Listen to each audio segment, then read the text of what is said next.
As I've been saying for a long while now, the final 2 sitting weeks of Parliament were always going to be messy. They usually are, but especially so this year, because we're on the cusp of an election for starters, because the Parliament, of course, is so finely balanced, because there are tensions within the government, and because the opposition politicians, Labor, Greens and Independents, are determined to make sure the Parliament is as messy as possible.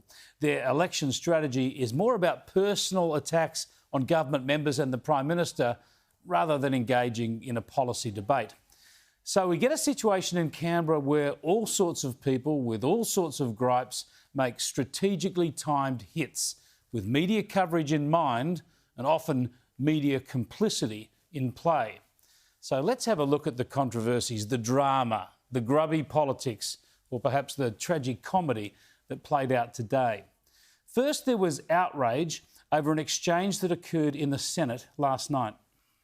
Senator Thorpe just made the most outrageous statement directed at Senator Hughes, which you probably didn't hear, but in the scheme of disgusting statements made in this chamber, that surely ranks at the top of them. Senator Small, I obviously did not hear the statement. Senator Thorpe. I'm happy to retract. I just got a view of something over there that disturbed me, but I'm happy to retract. Senator Thorpe yelled out at me and I responded to her that, you know, she was a disgrace for pulling that stunt while we were discussing people with a disability. And at that point she said, at least I kept my legs shut. But what I took from it, what a number of my colleagues from across the chamber, Liberal, Labor, crossbenchers, that had I kept my legs shut, I wouldn't have a child with autism. Wow. So, honestly, I am dumbfounded that someone would say that, would suggest that. I just want to unreservedly take back my comments that I made earlier, and I apologise to that senator wholeheartedly, Senator Hughes, and that won't happen again.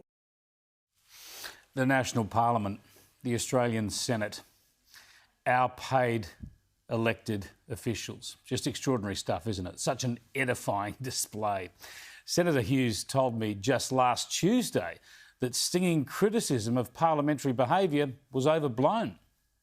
Still get chills when I drive up into Canberra and see the flags on the top of the building and feel so privileged to be able to work in this place. And I certainly have never, ever experienced anything negative from male, female colleagues or others at any time. Well, she has now. How quickly things change, hey? Senator Thorpe is your typical extreme, radical, morally indignant Green senator who loves nothing better than to shake up the Parliament with stunts and outrageous claims, all the while claiming to be more compassionate, more tolerant and more caring than the major party hardheads.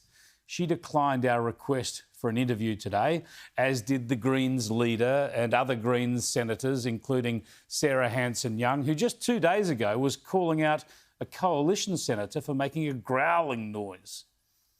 I don't think it's appropriate, given what has been handed down today, to have growling and dog noises coming from this side of the chamber while a female member in this place is on her feet. Yet the Greens have a senator telling another senator to keep her legs closed. It's hard to imagine a coalition senator keeping their job or their party membership if they'd said something like that. Almost as disappointed today to hear Tanya Plibersek say earlier in an interview on your program, if it's true. If it's true. Senator Thorpe got up and gave an apology in the Senate. There's no doubt about the truth to these comments, and they were heard by a number of senators in the Labor Party and the crossbench who have all come up to me and spoken to me about it and were horrified. Perhaps Ms Plibersek should have spoken to Penny Wong, who was horrified. I don't know. Is this what happens with Labor Greens, that it's not believe all women, it's still attack Conservative women? It's the same old story here. Standards slip on all sides, mistakes are made on all sides, but the press gallery outrage and the political ramifications are usually only amplified when the transgressors are on the coalition side. There are different rules for the Green left. Another example? Our political leaders came together for some Christmas charity yesterday morning, leaving gifts under the Salvation Army tree for needy families. What could be nicer, hey? A little bit of bipartisan generosity to help those in need and a little bit of encouragement for others to do the same. Except the Labor leader used the event to make some partisan and personal jibes against the Prime Minister.